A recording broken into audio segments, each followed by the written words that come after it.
All right, hello. Welcome to the RMR Training Podcast. I am joined by the Ryan. Hence, Coach Kent, Master K out here just doing lots of miles, lots of vert. Today, we are actually live right now with just 4 members of the RMR Training community. So if you are hopping on, you can drop some comments in if you have questions there. We're also going to hit a Q&A sent in by members of the community. Lots of good questions. We are recording on January 1st, 2026. Can't you see the ball drop? It is 2026. Dude, do you think I saw the ball drop? It's worth a question. I met with our small group, and I was like forcing them all to tell me what they did, what their plans were for New Year's, and everybody was just like, I'm probably going to go to bed at 9:30. I made it to about 10. Yeah, me too. No, that was it. 10 Mountain, though, so I could have watched the East Coast ball drop, but I just didn't. You know, as you get older, sleep is the priority. For sure. You know, I honestly don't know if I could stay up till midnight. It would require a lot of mental fortitude. Or just a race day. Sure. Yeah. Night, it starts at 9 p.m. Right. You don't leave the venue till 11:30. But just when's the last time you stayed up till midnight on New Year's? On New Year's? Oh man, I had friends throw a party. It was the last great party, maybe 3 years ago, and it was amazing. Okay, that's pretty recent. It was not bad, and I held my own. I was ruined for about a week. That's what I was gonna say. I'd be messed up for about a week. Mm-hmm. But hey, no regrets now, especially with a little one. The little one now, I'm like, hey, I was out there living before this little one came.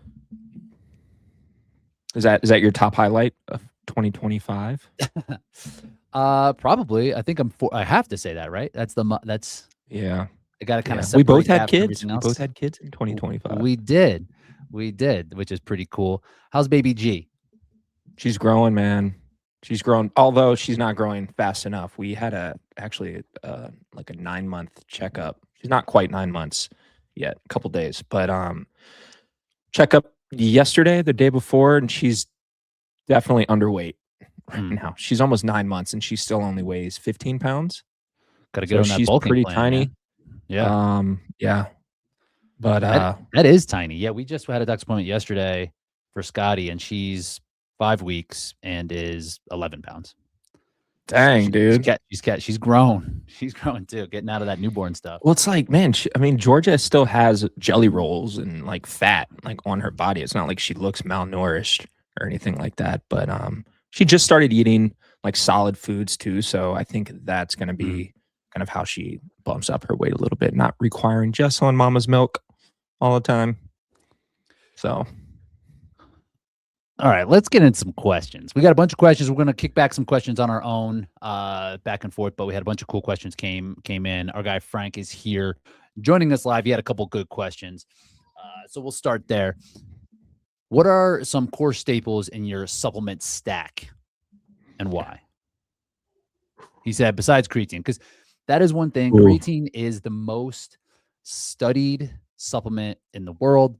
And the conclusions that it just works. And now it's even showing that if you take bigger doses, 10 to 15 grams, you can get some cognitive benefits. If you're not taking creatine, take it. Super safe, super cheap. It'll help you get better at HYROX. You won't gain water weight. That's all just like false. So take creatine. That's a staple. That's kind of the main one. I don't skip that one like ever. This is also not my area of expertise. You take supplements? Caffeine counts as a supplement? We'll call caffeine. Are you drinking coffee generally, or you're taking coffee? And then I'll take one of the ESN makes a supplement that is 100 milligrams of caffeine and 100 milligrams of L-theanine, and something with those two working together creates kind of what you were saying with high doses of creatine. It creates like some sort of cognitive response, like extra focus. So that's one I take pretty regularly, especially before quality workouts, just to kind of dial in and focus a little more. I like that. I will take, I think beta alanine is another one that it's the second most studied. That is going to help buffer some lactic acid that stores in your system too. So taking that daily is important. Where there's some days where it's like quality days kind of vary versus other days. So beta alanine, I would definitely take. You get that kind of like face tingly. You get that, Kent, when you take the beta alanine, and I like it. Some people don't like it. I like but it. it makes it feel like something's happening. And if you stack it with caffeine, it like amplifies that crazy feeling. So beta alanine and other ones, again, not too expensive and just like is proven to work. Protein, does that count as a supplement? Yeah, we can count it. With protein, yeah, if you're not taking a protein, just take it. Do you take anything different on quality days versus regular days? No. Everything stays the same. Are you taking daily? I am taking daily. But that's another one where like I'm not on it every day. Maybe every other day or every second or third day. You're just called every other day. Like, dude, if I just want something to sip on that's not like water or electrolytes, that's when I kind of go into that like daily or one of the other 50 Tupperwares of something I have in my cabinet. And that's collagen. That's like a collagen supplement, which should help with restoring some tissue.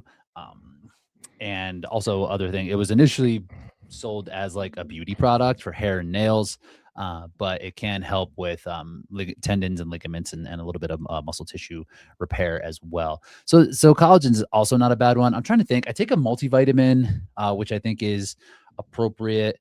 And then I started taking some probiotics that have been helpful just in terms of just gut relief. I think has been pretty helpful. Do you take anything for sleep? Z-Quil. Just hammer and Z-Quil. And I'll do magnesium too. Magnesium is a great one. I take magnesium either just by itself, but I have a couple of sleep supplements. There's Peak Sleep by BPN, and there's Dream Shot that is just from the feed. These are supplements that kind of have everything all in one. It has that L-theanine, which I find to be really like relaxing.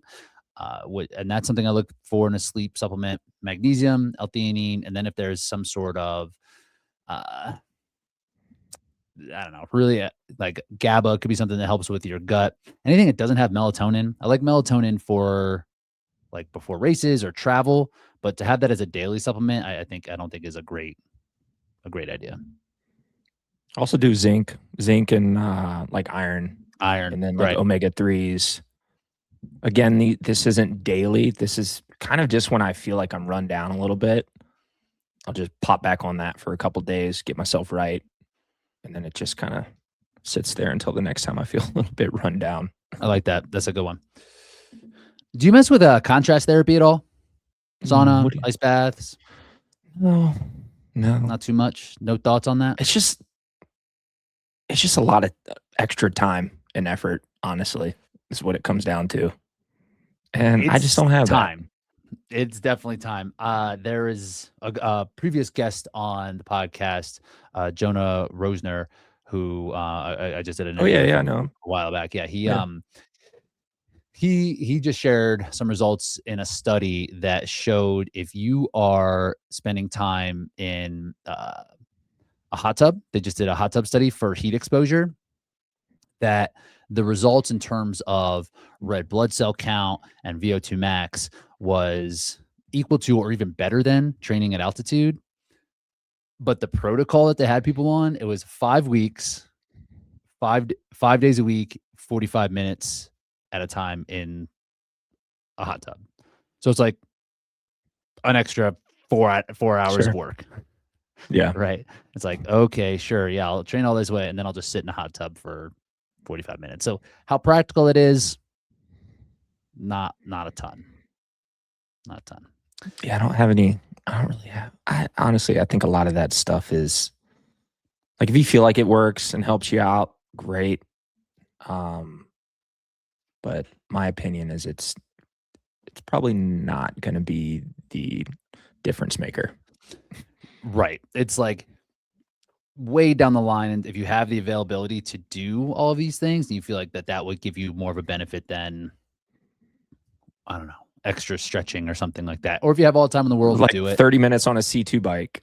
Right. You know? Exactly. But in terms of contrast therapy, going from like hot to cold, cold to hot, I find that to be a little bit more, I don't do that for physical benefits at all. That to me is more just like feels good. I think it's just kind of like fun. I don't really feel anything in terms of recovery. It just gives me a little bit of like a boost physically and mentally, like directly after. I just kind of like doing in the short term. Right, in the short term, right. But I think ice baths can be helpful to improve just like recovery if you're doing that every now and then. I do think a sauna is helpful for like heat exposure. Again, if you have that kind of time and just like keeping your sweat rate up. But the contrast together, I don't really, I think it just feels good. I don't think it is really going to improve either thing. I think it's important to note too with the sauna that like make sure you are replenishing yourself with fluids afterwards, or it is going to have a negative effect on performance. I've done some like hero sessions in a sauna where it's like 3 by 20 to 30. Go the longest. Exactly. And then I like screws up my sleep. Like I can't get all those fluids back in. I'm just like dead from just being in that hot tub. Or not hot tub, the sauna. But it's fun. All right, last one. This is in your wheelhouse. You ready for this one? Sure. Bring it on. Any book recommendations?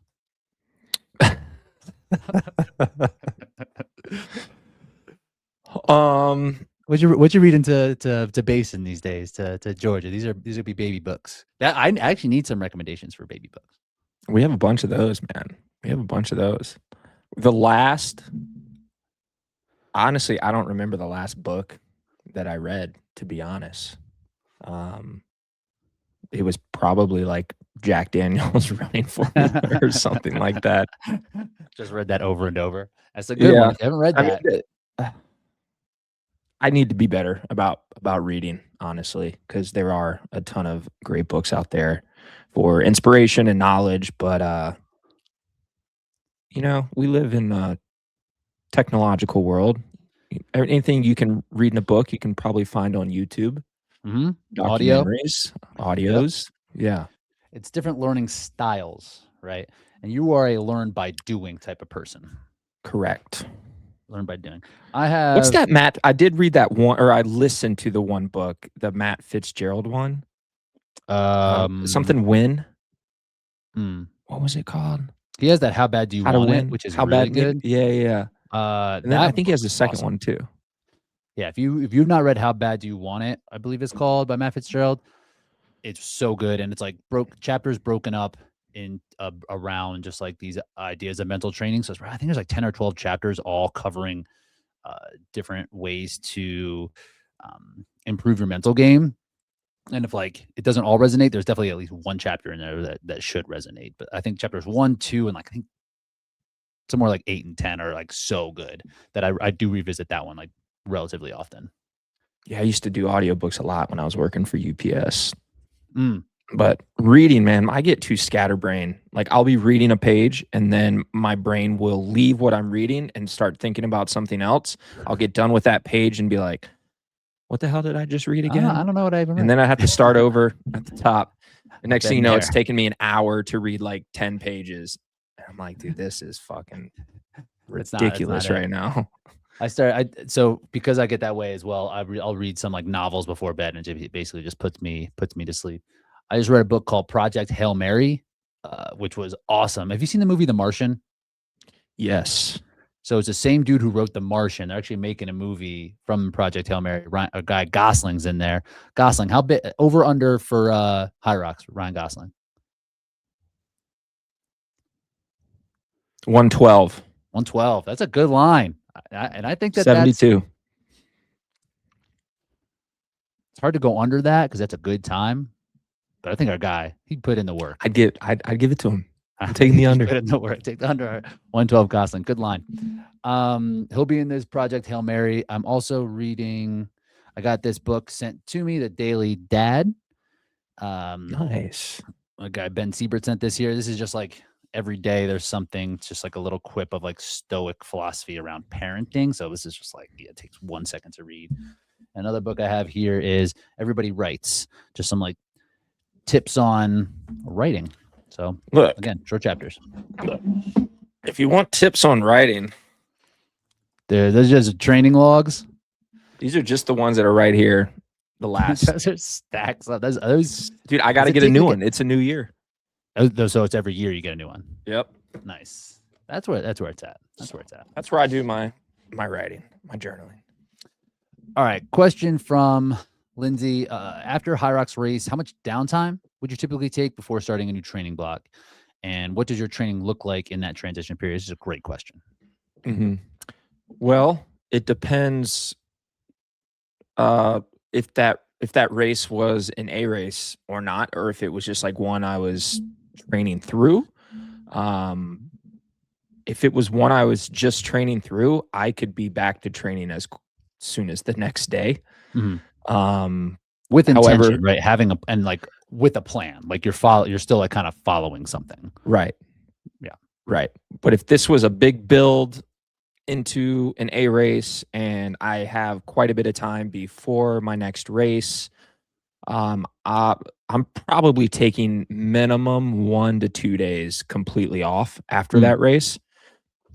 Probably more for like a mental reset than a physical reset, because physically I could, even on sore legs, I could probably get out the door the day after a HYROX, but mentally after a long, maybe 8-12 week build, just give your brain 48 hours to just not think about training.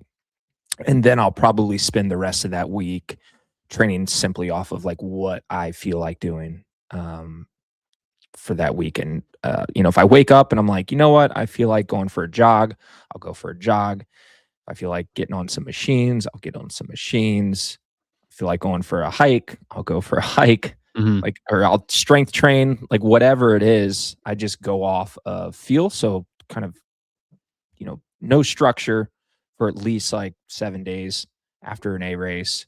And then kind of, gradually get yourself back into structured training. But I think sometimes the biggest mistake people make though is they've been in this routine for so long, and then they have that race, and then they take a couple rest days, and then it's kind of hard for them to get back into a routine. So sometimes I feel like the best way to move on from a race is actually sooner than later get back into a routine. And that doesn't have to mean like crazy intense training. It's just like continue to go through your typical like daily like routine on like what you do.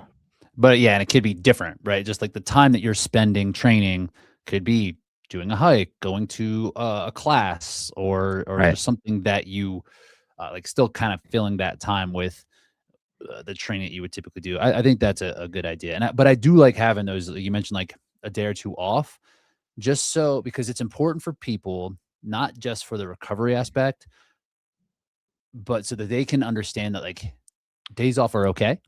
And you'll come back and you'll be like, fine.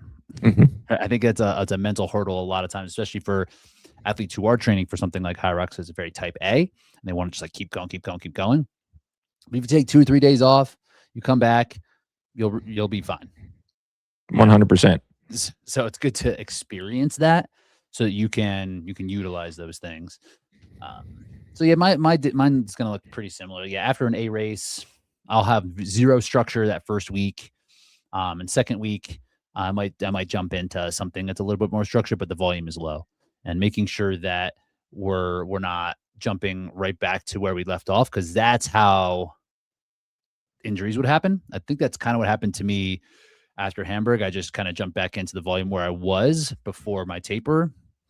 This was like 3 or 4 weeks later, and I was just like, okay, I'm going, and then my lower legs were like, no, you're we haven't done this in a while. And kind of create a setback.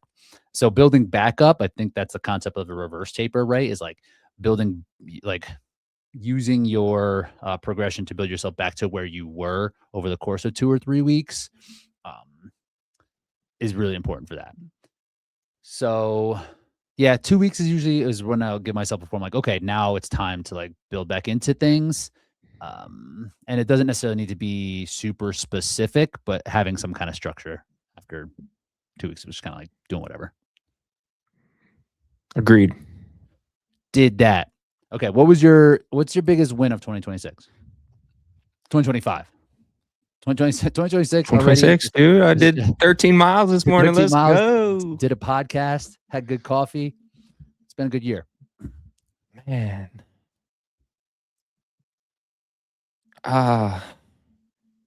You know what? Probably just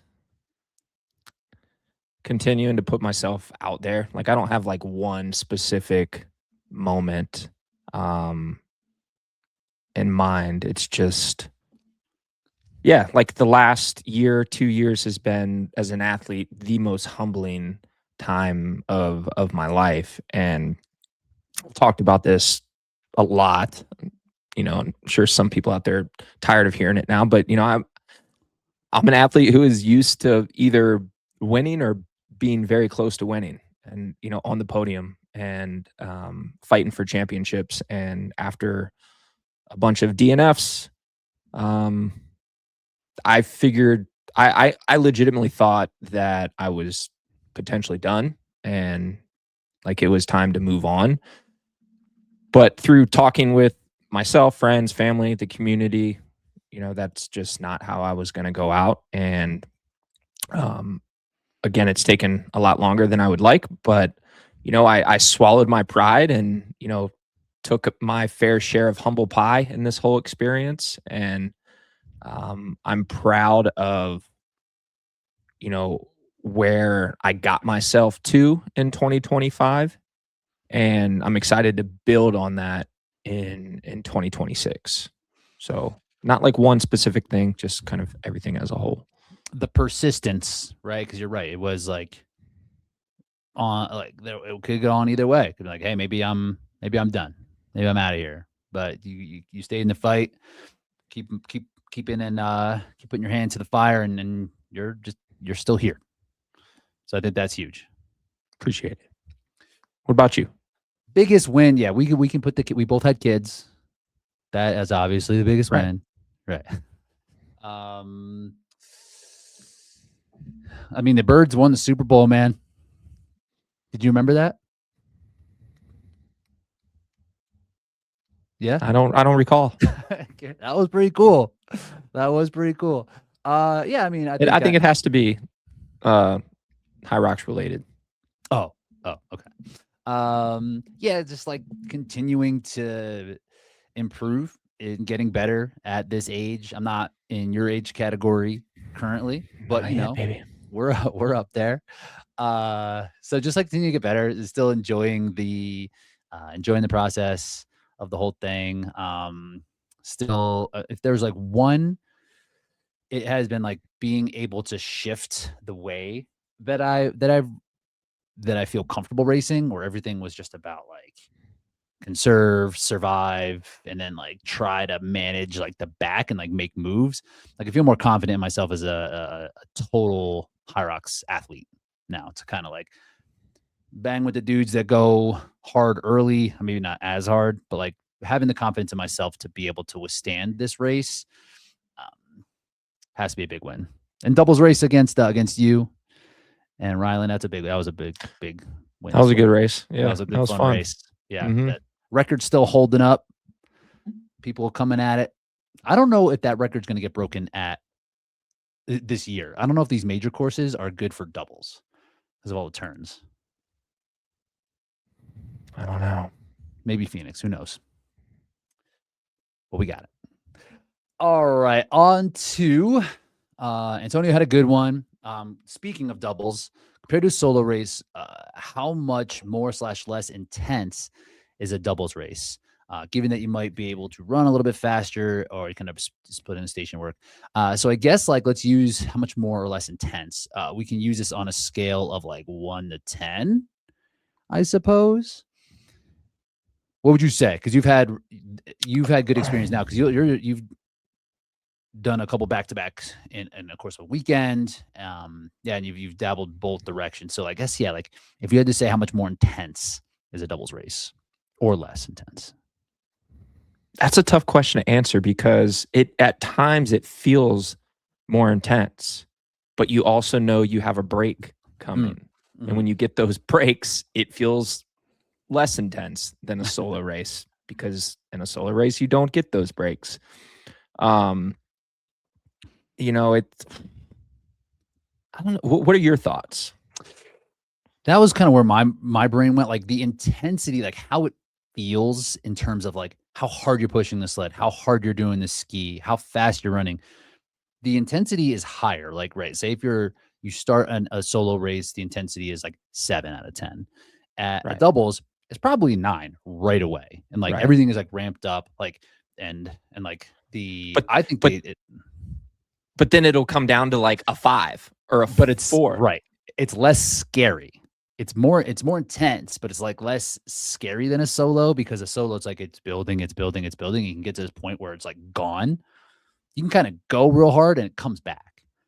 So like it's more intense, but it's less scary to go there. Like in a solo race, you just like have no business doing that. Like almost at all. Maybe wall balls, right? But other than that, it's like, yeah, more intense but less scary is kind of how I put it. It doubles feels like a workout, honestly. Mm-hmm. Like a workout with planned rest. Like that's what it feels like. Whereas a solo race feels like an actual, like that's a race. Yeah. I think doubles feels easier generally, like the whole, like toward the, like, because it's less scary. Like when I think back on the doubles events, because of the rest, and maybe it's just like the momentum you can start to carry. And if you find that sweet spot in doubles where like you both are, no one's really doing more work on the stations and you're both getting equal rest, and you come out onto that run feeling about the same, like no one's in a worse place than the other. Mm-hmm. And that's the sweet spot in doubles. But and yeah, you're right on the counter of that though, right? Like if one person's dying, the other person has to carry more weight. Right. They start dying, and then it's like, then it's miserable for everybody. Yes. Yes. So it can go either way. That's a good way to put it. Okay. We have 2 questions on wall balls. Our guy Ruben Rapetti, Jacked Chef, he's out here asking, what are the most effective strategies to improve wall balls? Is it better to add like a wall ball finisher, like every time you're under fatigue, do wall balls at the end, or integrate wall balls into sessions under fatigue, like kind of compromise running, or I guess we can take it that way. And Chrissy Blackwood adds on this as well. Is it better to focus on going fast or going unbroken, like volume? It's just kind of like hitting like, like if you had to prioritize the best, most effective way, and not be like, yeah, well, sometimes you should go heavy, sometimes you should go light, sometimes it should be fast, sometimes it should be long. What would you say for wall balls? I mean, you can make an argument for all the above. Right. We got to pick one. Pick one? Pick one. What's the most effective way? If you were like, I can only train for wall balls one way to get better, what would you do? I'm going to do them at the end of workouts under fatigue. Make it feel more specific? Yeah. That way I know when I get there in the race, I've been in this place like many times. There's definitely value in doing like with where you said, let's, run and then wall balls, run, then wall balls. Like you're going to build your capacity that way, but you're not going to feel what it's like to be under extreme fatigue and duress unless you do it like at the end when you're absolutely exhausted. So, yeah. And I don't love doing heavier wall balls personally. I've gone back and forth with this over the years. Something about the heavier wall balls just doesn't work for me. I don't know if it just messes up my whole cadence in terms of like my race speed or cadence with the race weight versus doing it with a heavier ball. And it kind of throws that off a little bit, throws off my form a little bit too, if I'm being honest. It just doesn't feel super race specific. Right. For sure. For sure. But I will say, just to kind of counter it, just give two perspectives, that is probably what I would say, is to do sets of 15 to 25 at heavier over the course of a longer workout, just to overload it a little bit more. But you're right. The issue with that is that it's not the same. Like the cadence is different. Like the ability, like for me, I found with heavier, like the fatigue builds in a different place than with the lighter. Like I don't feel it in my shoulders as much, just because I'm not doing as many reps. So like the muscular endurance isn't as important. But I think it's good to get to overload the weight. So that's what I would say, just to kind of have two perspectives on that. And that's kind of what Chrissy's asking on her question as well. Is it better to go fast and unbroken with the regular weight, or to do smaller sets with heavier weight? Like if it's more important, I mean, it probably is better just to do longer, more unbroken sets for both of these, now that I'm thinking about it more. Yeah. But yeah, I mean, I think could your go on training and on. program should have a little bit of all of it. It should. Probably. We could go on and on for it. Yeah, I'm like, oh, we should probably work on mobility, the whole deal. Yeah, so just bigger sets. If there is one, if you had to do it, it would be one. All right. So Sean asks, what's a typical day of eating when leaning out versus during HYROX prep? Like if there, and I know you've done some things like this, and if like, what is your strategy if you want to cut some fat versus if you are eating for performance for HYROX? I have done this, but I haven't done it. I haven't done it recently. Like what do you do if you had to cut some elbs? I'm gonna reduce carbohydrates. Carbs? Yeah. And you know that, like, you do need to understand when you do that, you are, you know, it's not like you're eliminating carbohydrates. We're reducing carbohydrates. I just want to be clear about that. But still, when you reduce carbohydrates, carbs are still your main source of energy when it comes to HYROX training. So you need to understand that if you are reducing your carbohydrates, it is likely going to affect your performance, probably in, you know, the short term, until your body sort of adapts to that and starts learning how to use fat for fuel a little bit better. So, you know, if that is something you're going to do, understand that like training might suffer a little bit, especially in the short term, as you kind of work through that. But man, I don't love doing that. I don't love Sucks. It's hard, especially if you're in the middle of a training block. You know, like if it's the off season, sure, by all means. But if you're still trying to hit your volume, hit your intensity, like, man, you need those carbs. You know, and I have found that it does, like when I lose the pounds, like when I lose a little bit of weight, my running gets better. But then my ability to, like, my pure running gets better, but my ability to run under fatigue actually gets worse. And then my ability to perform on the stations actually gets worse. So it helps my ability to straight line, just run, pure running, but it doesn't help any other aspect of HYROX. At least that's what I have found for me.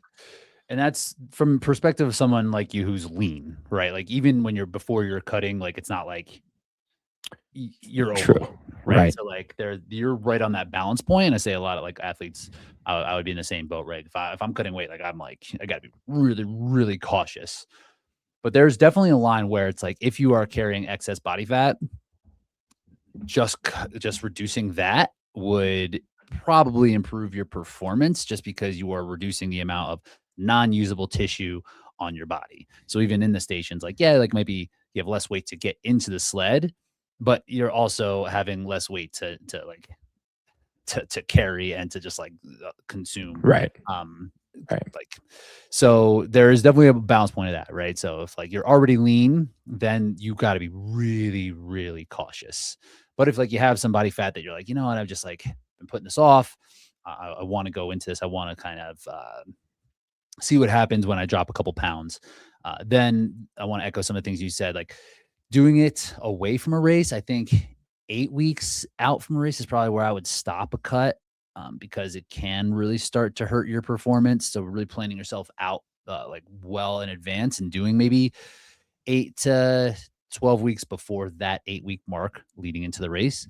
So you can have some time to help yourself refuel and actually feel good in your training, and surrounding your workouts with the carbohydrates, just like you said, right? Like not like cutting carbohydrates everywhere else, but around those workouts is where I would kind of dose those just to help you potentially perform a little bit better in the workouts and recover a little bit better.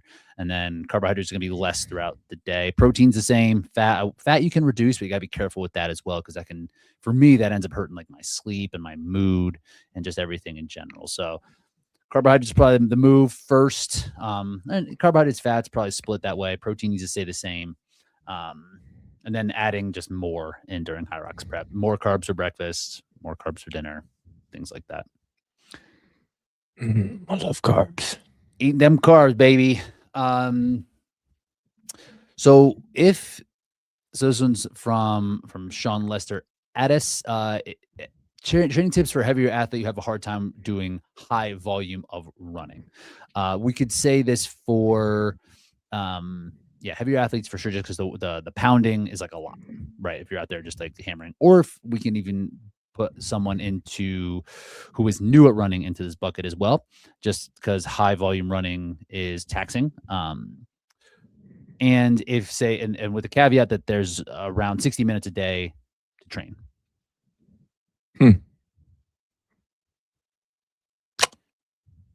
I mean, are we talking everything, like zone 2 quality, like the whole shebang? Yeah, run volume. Yeah, so I would say just in general. Yeah, like it's I'd probably I'd minimize their running on like the zone 2 days. I would sprinkle in some running just so we can get that exposure, what that looks like. It might be a 60-minute AMRAP of 500-meter row, 500-meter ski, 400-meter run, something like that, where 2/3 of the time, 2/3 of this 60 minutes is going to be on machines. The other third will be running, but you're only doing 400 meters at a time. So it's not going to be crazy, but you might accumulate 2 miles, for example. So you still get the 60 minutes in, but again, 40 minutes of the 60 is probably on machines. And then for the quality, I'd probably still find some way to mix the two. Like for example, if I had someone do 16 by 400 at the track running, I might do like run, ski, run, row. That's 4 reps. And then I would multiply that by 4. You get your 16 by 400. 8 of those are on machines, 8 are on running. So again, you're still getting the total volume of the workout, but we're just kind of delegating the work in a few different areas. Yeah, I like that. I don't know how much like run alone workout I would do for like HYROX stuff. It would probably be like HYROX specific stuff often, where we're kind of mixing it with some station stuff and some running, just so you can get the actual feel of what the running will be like during HYROX. I think the elliptical could be a good tool. It's a similar position, low impact, because that's what we're talking about, right? We're trying to reduce that impact is probably what is going to keep the volume a little bit on the lower side, and just making sure you're taking time to like on like strength days, you're doing lower leg stuff, you're doing things to account for your knee health, because those are probably going to be the areas that you're going to feel it the most. Like inside of your shins, ankles, and knees are probably going to be the problem areas. So strengthening those as much as you can outside of actual running. and then just working on running efficiency too, because it's like the inefficiencies are going to be multiplied if you're on the heavier side, just because like the impact is just going to be so much greater. So the more you can like dial in that run form and making sure that you are like just being as efficient as possible, I think is really going to be important. Another good option, if you utilize a motorized treadmill, is maybe bumping the treadmill up to like 5%, maybe 6%. We're at what time? We're at 40 minutes, and you just talked about vert just now. That's not bad. Yeah. We go. You know how much I got in last week? No, bump the treadmill up to like 5%. It's just a little grade. It takes off a ton of just load or impact. Your pace is going to be obviously a little bit slower, but you're not going to take a ton of damage if you just crank that incline up a few degrees. That's a great one. I think that's perfect. And it doesn't change your stride too much. Not too much. Now Michaela has literally the opposite question. Like, what advice we give to somebody who's a little bit smaller and lighter, who's looking to move up to pro weights, came from a running background. Long-term goal is to get up there. Sleds, wall balls, lunges, those type of things are going to be like the main things that are concerning when jumping to pro. So what would you do on the opposite end? How to help someone get better at the stations while from a running background? I would have this person not try to implement all of the stations with pro weight all at once. Like let's tackle maybe 1 or 2 of these things right now to start. Keep everything else open weight, but maybe we bump the sled push up to pro weight and everything else stays open weight. Once you get comfortable with that, okay, now let's add in the heavier wall ball or whatever it is, the heavier kettlebell.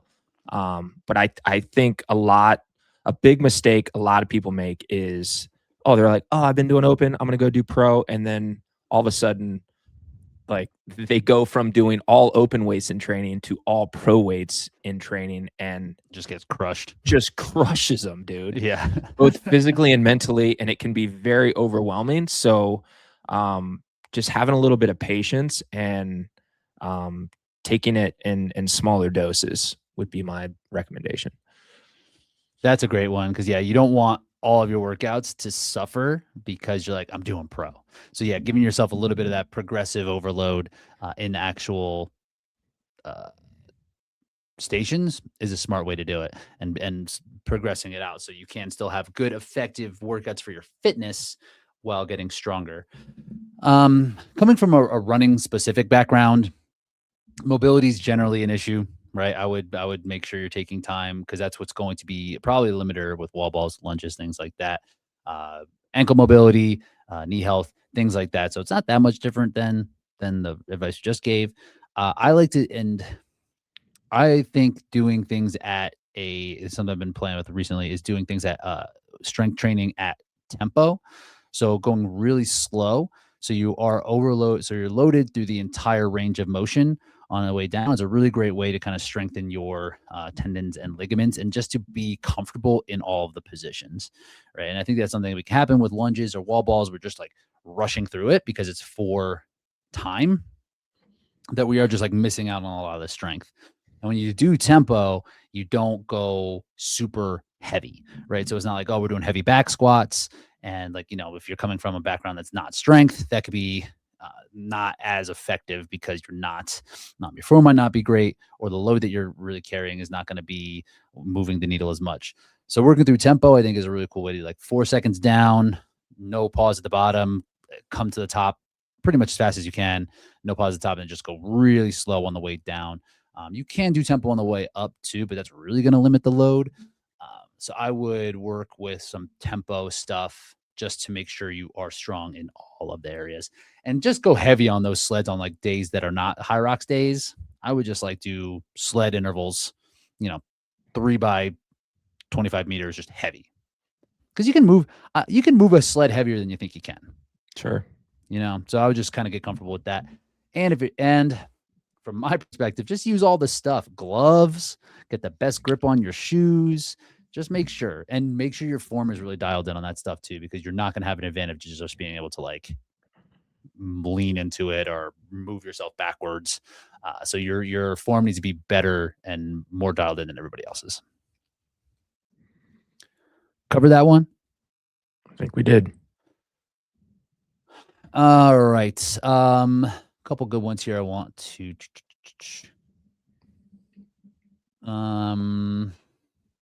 okay, let's hit this one on Hugo Herbert hit us with a question about heart rate. What gets the most bang for buck when to delineate in a more precise way for heart rate zones? Getting it tested, like VO2 max testing, lactate threshold testing, when to do it, and any time to kind of retest. What do you think? Have you ever done? I've only had a VO2 max test done, I think twice in my life. Mm-hmm. Someone actually just asked me this in my small group yesterday, I think, which is crazy. I think the last time I got it done was maybe 2018. So it's been a minute. And that was a VO2 max test, and it told me my heart rate zones. It told me where, I could no longer buffer the lactate, at what heart rate I could no longer buffer the lactate faster than I'm producing it. Things like that.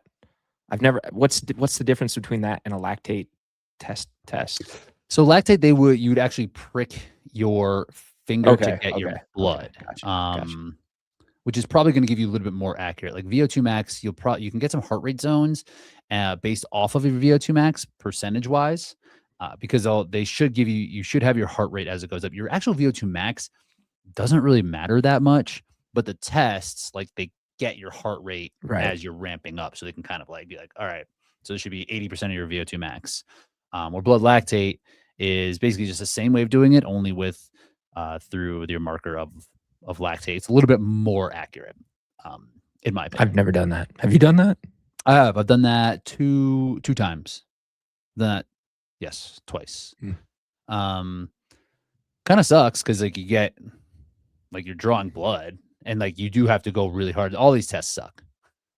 But the thing with this, and it kind of asks like when to do it. Once you have your heart rate zones, they don't really change that much. The pace in which you are in those zones will absolutely change.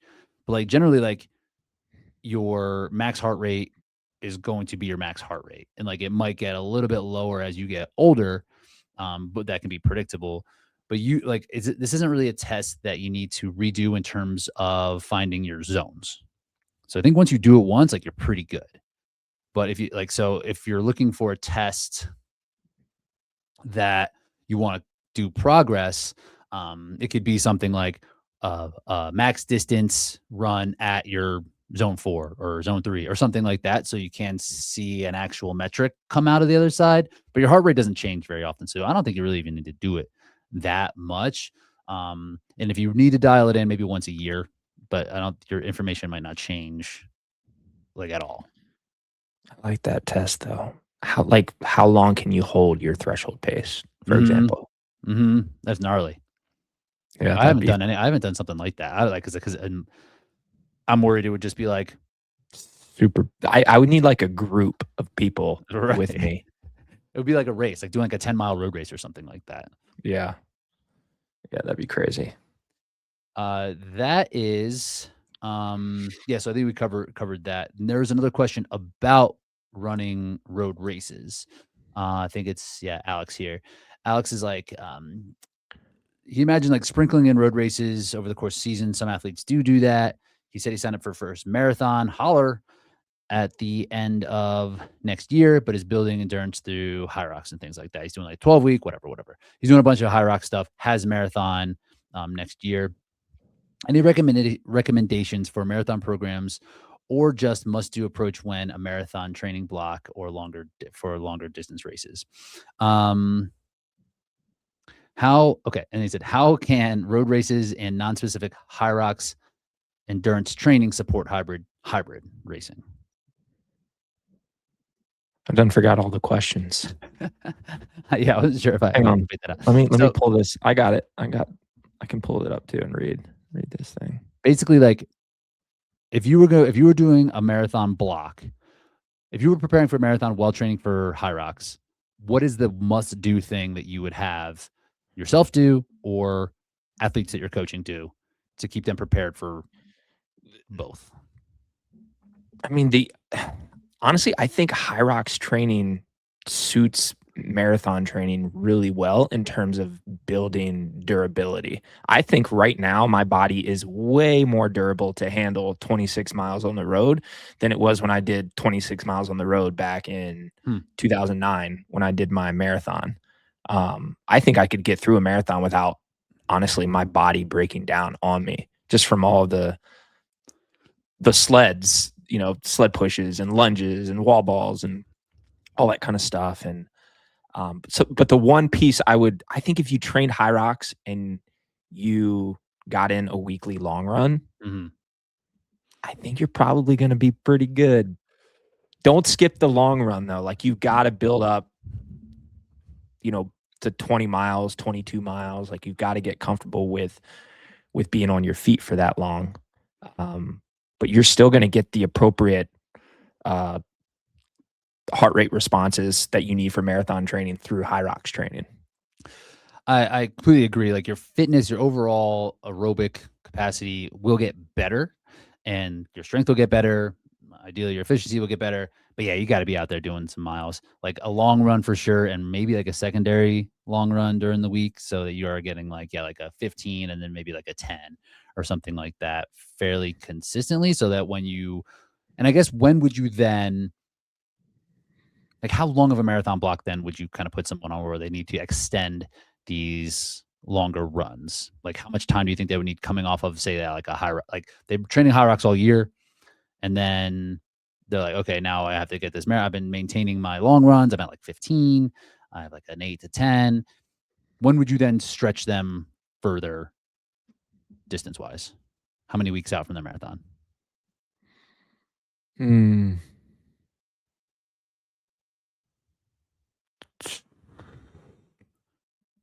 6 to 8. That's exactly what I was thinking. Like I was thinking 6. I'm like, that might be like if that was me, I feel like that might be a little bit too close just for my mentals. But I think physically you'd be fine. Yeah. Maybe 8, just to give them some time to build up. Make sure you're practicing nutrition too for during these long runs because you're gonna need that for sure. You gonna hit a road marathon ever again? You think? I don't know. I've been putting in the miles, dude. We're talking. Might have to do it. We're talking. I don't know if I ever want to do that again. I never ran one in super shoes. You didn't either, right? What'd you run your marathon in? I wore them in the ASICS Hyper Speeds. They were the shoe that Ryan Hall used to run in. Dude, those old school racers, there's like nothing under them. Dude, I could bend them and just and they were super light. Yeah. Oh, I meant to tell you about the Mizuno I bought Warp it. Pure. I bought them and they were a half size too small, so I had to send them back. But I like the feel. I thought they would be up your alley because they're super light and they're bouncy, but not like insane. Yeah, they're like under 5 ounces, like 4.8 or something. But they've got a lot of. I didn't like the grip on them. No, it wasn't like the one on the pros. On the pros. Yeah. Yeah, it looked like it. So I was like, damn, this could be a complete game changer. But like wasn't hitting it for me. But I thought I was like, oh, these are a Ryan Kent shoe. So if anything, I just want to do a marathon just to get like the biggest, bounciest shoe, just get some Alpha Flies under me or something like that, or those crazy Pumas that are supposed to be really, I think the Fast R3s, they're supposed to be having like some crazy return. But I don't know. Okay. Chrissy Blackwood asks, as an aging athlete, interested to hear thoughts on running. We have them. Is she referring to me as an aging athlete? Comma Ryan Kent. Interested to hear your thoughts on running. She started to replace her easy long runs with cycling and running only for quality sessions. Is this the right approach, or will be losing gains not having the extra zone to run miles on her feet? What do you think? I don't hate that approach. Me neither. Are you leaving something on the table? Maybe, but not a lot, if anything at all. It's like the diminishing return. It's like diminishing returns, right? Like how much running is actually going to make you better at HYROX versus how much the improved recovery from not taking the impact will have you improve. And it's probably a wash. Mhm. If not, maybe the recovery is even better. I mentioned the elliptical before. The elliptical puts you in a more running running positions, and you can kind of move your cadence in a similar way that you would for running. The arc trainer in particular is a better tool for that. Sometimes the elliptical is like really kind of like short and hard to get like an actual run stride feel. But if you're worried about that, like actually having a higher heart rate for the zone 2, then you might want to pop on something like a an arc trainer. But like I don't think it's a problem. No. I think it's actually good to preserve for longevity. Mhm. I feel like I've been doing a version of that now for a while. Right. I know, since doing HYROX, really. Yeah. And it feels great. This question is from Larissa. She has a question about like long zone 2 runs. Can it be like, is there a substitution in like doing other activities, right? Like if you play racquetball, play pickleball, or do whatever can you replace your long zone 2 with other stuff? Non-running activities. I think the other activities would probably need a little bit more recovery than like a long zone 2. Mm-hmm. 'Cause your heart rate's if you're playing, racquetball or whatever, you're sprinting and stopping and swinging and, a little more muscular component too. Your heart rate's probably spiking, then dropping. So your heart rate, if you wore a heart rate monitor, it might average out to zone 2. But you're also That's the thing. probably dipping into higher zones while doing these other activities, which then kind of eliminates the purpose of like what you're supposed to be doing. The steady state is kind of what we're looking for in this. When it comes to zone 2 in particular, is just like spending time, because that is what's going to help get those adaptations when it comes to like building oxygen pathways and just like recycling fuel, recycling byproduct for fuel. Like these are things that need to be done in a consistent fashion in like one shot, right? So like you said, even if it says you did zone 2 for 90 minutes while playing pickleball or whatever. Have you played pickleball yet? Like this also going to be your jam. You're gonna play pickleball and be like, this is it. I'm him at pickleball. I can't believe you haven't started playing. They gotta old have school. Dude, give me regular tennis all day. You're down south. They got to be playing pickleball out there. It's not as big as it is, Colorado, California. Huh? I think it's way more. At least where I'm at, upstate South Carolina. You got. They do have pickleball courts, though. They do have. You're gonna love it. Yeah. So like, could you? Yeah. Do we love it? Nah, not really. Nah, it's not optimal. I would say like if you were going to be like, hey, I do this, I play racquetball, it's a social outlet, something super fun, I want to do it, then do it, but not in place of the long run. Maybe move your long run to midweek and just kind of extend that a little bit. But if you're, because it's just not going to be exactly the same, but you should still play, but not in a place. It would be in addition to. All right, I had another thing here. Are we good? We may have hit them all. These are great questions. There's some questions in particular about like the calf issue I was having. I could cover those some other time. What's the greatest lesson you learned in 2025? Whoa, dude. I got no time to prepare for this right now. Putting you on the spot. Or like a regret. What's something you do different? Man.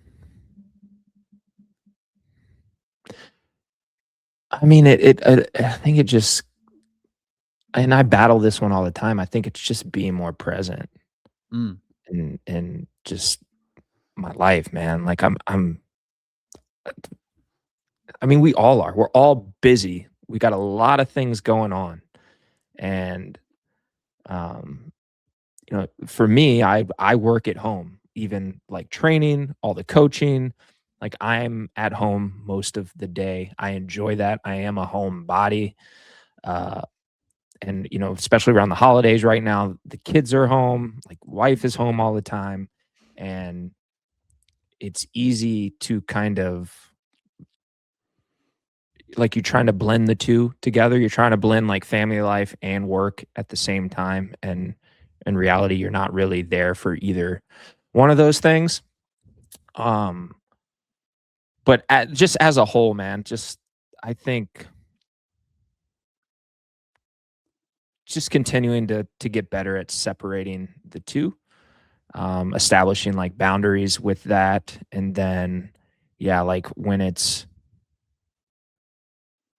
like if it's time to be present with my kids, especially my son right now, who is about to turn 5 and, um, super fun to play with right now. Like if it's that time to be with him, like then that's what it needs to be. Like I can't be on my phone, brainstorming workouts for next week or something,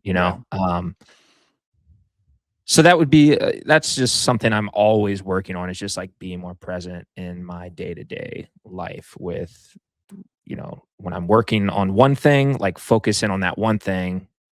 And then when it's time to leave that thing to move on to the next, you have to leave that thing behind and move on. Like you can't be doing all the things at one time. So that's something I got to continue to work on.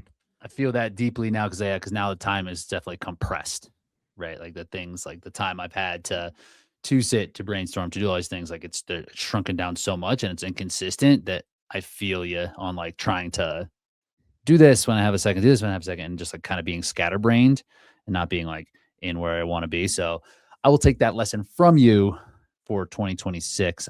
I wrote down a goal of trying to have a phone-free day every once in a while, maybe like once a quarter, because I think that'd be really, really hard. But just like no phone for the day. I think that would just Isn't it crazy to like you say once a quarter? That's 4 times a year, and that seems like we can't do that. It's gonna be really hard to do that. I know. It's like because everything's just like freaking.